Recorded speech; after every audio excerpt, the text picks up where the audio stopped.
So, ayan guys, magluluto na naman ako ng ginataang pato. O, sino kumakain dyan ng pato? So, ito yung aking mga ingredient. Siling haba, and then wala kaming luya, kaya ang ginamit ko ay tanglad na lang, and then sibuyas and garlic. O, diba tanglad is lighter. O, pangalawang gata, of course. Unang gata, hindi mawawala yan. So, magluluto na tayo guys. Isa kaming bawang at sibuyas.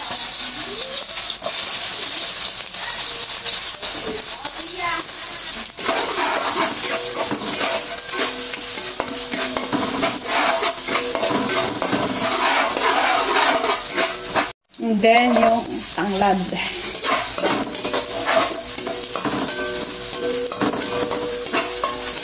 Ang bango ng tanglad guys.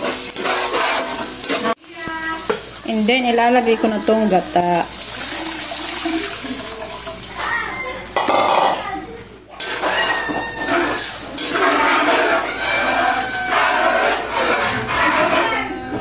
Yung pato kasi guys, is pinakuluan ko na siya. Ayan. Kunting luto na lang talaga siya. Ayan. 2 pirasong pato yan guys. Mami, kuya said me I'm gonna go. So, maglalagay tayo ng paminta. Lalagyan ko siya ng laurel. Lalagyan natin ng salt. Syempre, magic sarap. Bakit naman para sumarap, lagyan natin kunti lang. So, tansyahin lang natin. So, mag-add tayo later kapag kulang ang lasa. So, pakukuluin ko lang siya. And guys, i-add ko na yung meat.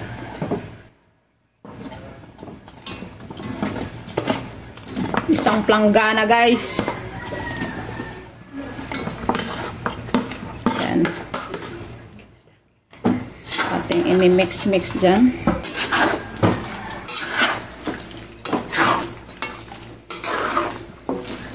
Sino kumakain dyan ng pato? Punta lang kayo dito, char.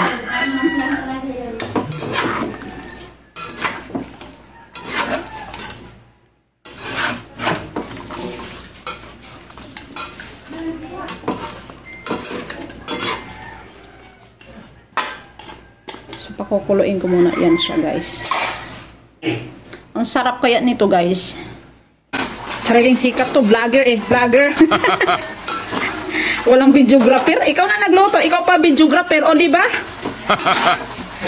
Asinso talaga ang buhay mo niyan. Ikaw nang taga-mix. Ikaw pa ang videographer.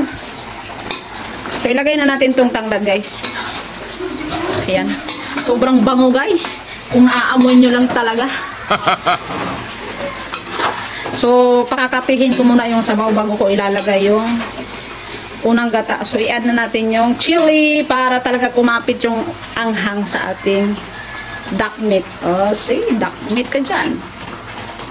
Di mo kaya yun. English yun. Itong ating halo-haloin. So, i-mix natin siya para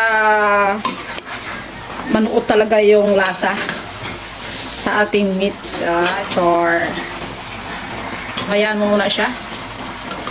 Balikan natin after 1 year.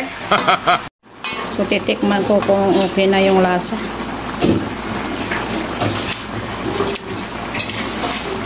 So, kulang ng alat.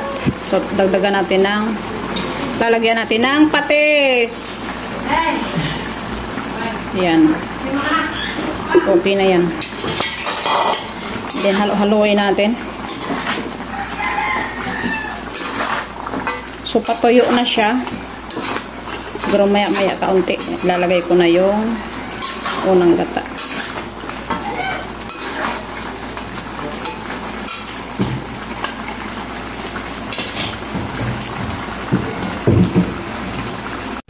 So, ayan guys. Hibas na. Ilalagay ko na tong unang gata. Napaka-creamy talaga niya. Ayan. Ating hahaloin.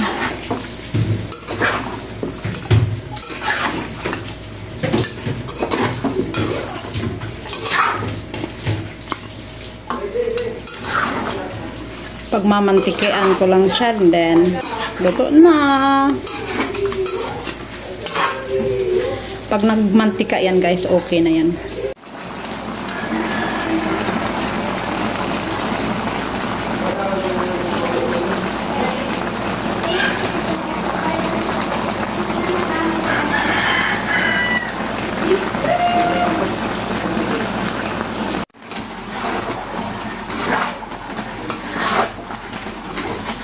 laki pala ng atay ng pato, guys. Ang laki ng atay, oh. Ayun na ako nakakita ng laki-laki pala ng atay ng pato. Kasi yung dinadala ng biyanan ko, wala ng atay. Malinis na talaga. Kaya hindi ko alam na malaki pala yung atay ng pato. Pati yung, ang tawag din eh. Yung patipon, ang tawag din sa Tagalog. Balon-balunan.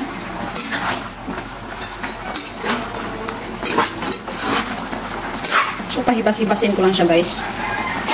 And then, okay na. Maglalangis-langis yan, guys. Ang sarap nito, guys. Sinong kumakain ng pato? So, lalagyan ko siya ng kaunting suka, guys.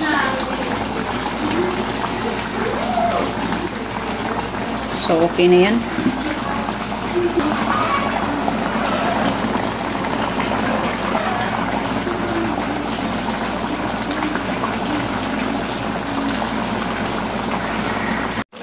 So, haluin na natin.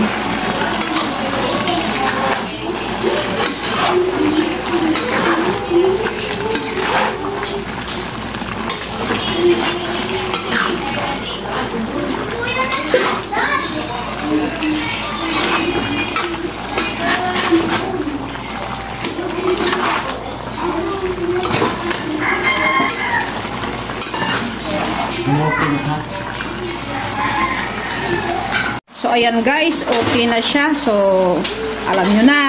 Char. So, thank you for watching guys. See you on my next video. Nagutom na naman kayo.